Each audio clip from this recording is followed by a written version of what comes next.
Hey everyone, Byra here and welcome to another vlog. Today is a beautiful day and I felt like walking, and I'm gonna explain buildings and statues around this part. So I'm standing in front of the Ulaanbaatar hotel. There is the Mongolian National University of Education, the university which I graduated. So as you can see, it says, "May the heart of Mongolia prosper," in Cyrillic and in traditional Mongolian script. So this area is city center. There are a lot of new buildings have been erected in this part in the last few years. For example, this is the TDB, or Trade and Development Bank of Mongolia's building.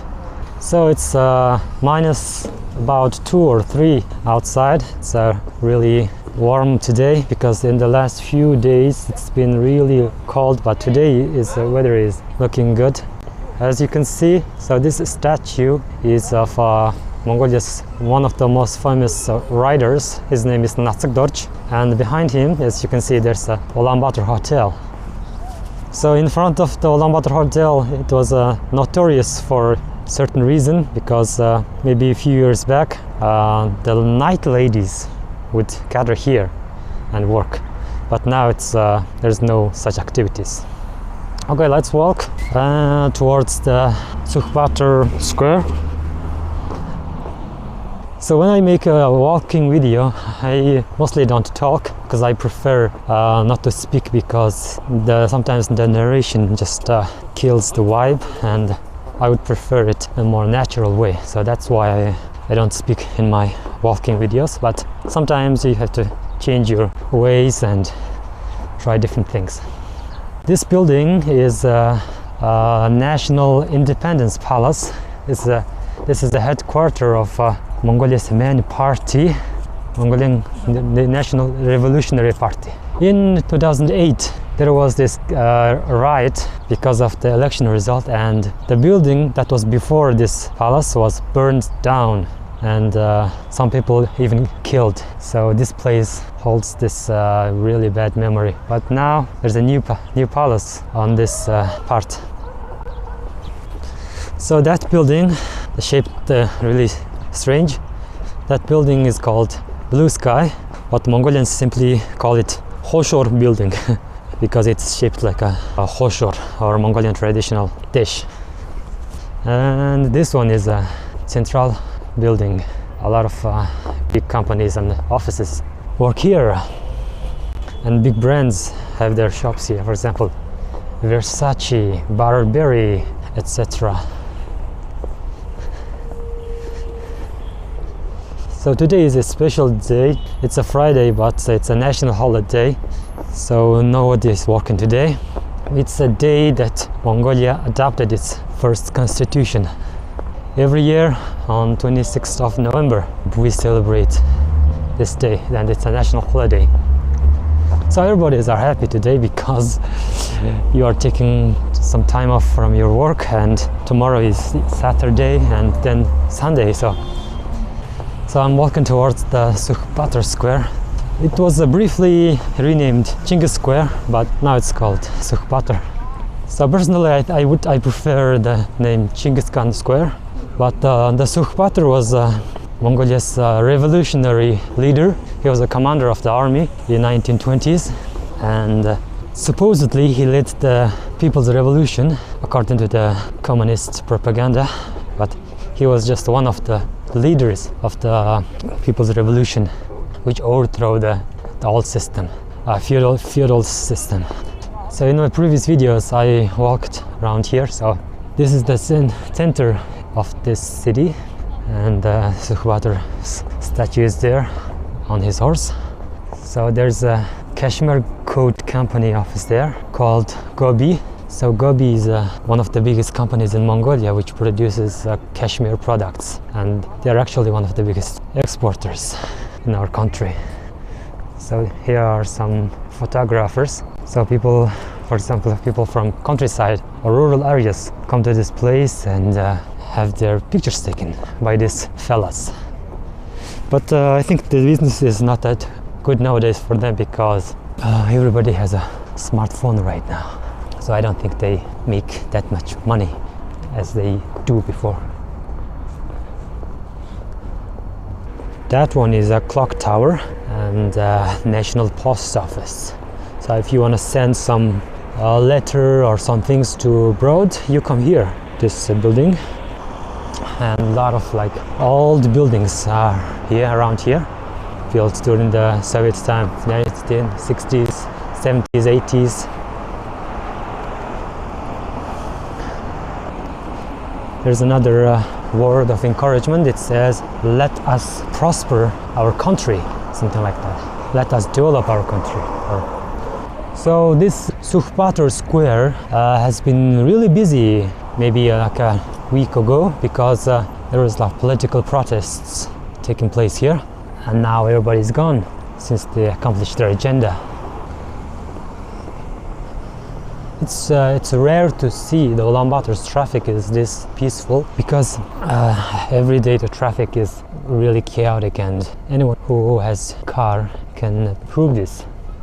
But today it's really, really peaceful, and I really like this atmosphere.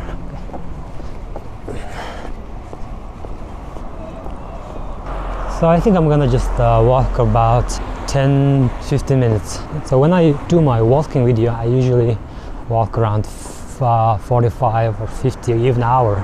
Some people ask me, don't you get tired? But I actually don't, because I'm kind of a lightweight person, and I enjoy walking. It's a good exercise. That's one of the reasons why I like to do that, walking videos, because I like walking.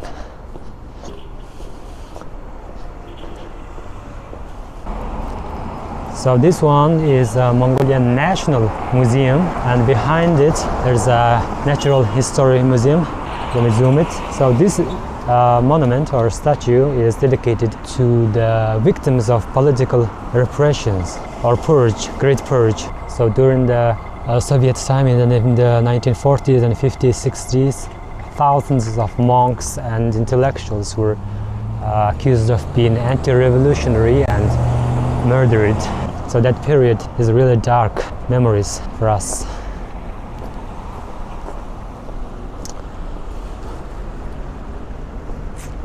I made a video about statues and monuments in Ulaanbaatar, and that statue, that memorial was in them. My grandmother lived through that time, and even after 10, 20, 50 years later of that event, she still fears to talk about it. So that kind of speaks the nature of that dark past. So this street is called Morning Street. It's been renamed recently. In Ulaanbaatar, it's really hard to coffee shops and places that open in the early morning. For example, in 6 a.m., 7 a.m. But in this street, every coffee shops and pizza place and everything is open at around 6 a.m., 6:30. So this is why it's called Morning Street. So we have a Cafe Bene, Pizza Hut, and other places. So this is one of the examples of Mongolia's past, which is influenced by the Buddhist culture.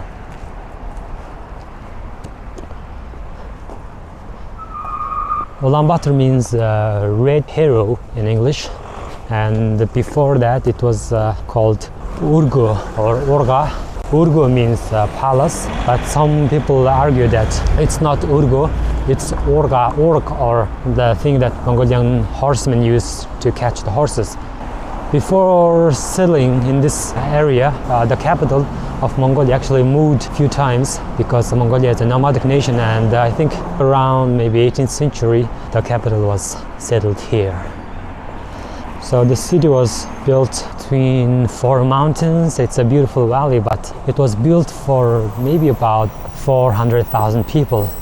But now 1 million people live here, which explains the traffic, overcrowding, and air pollution problems.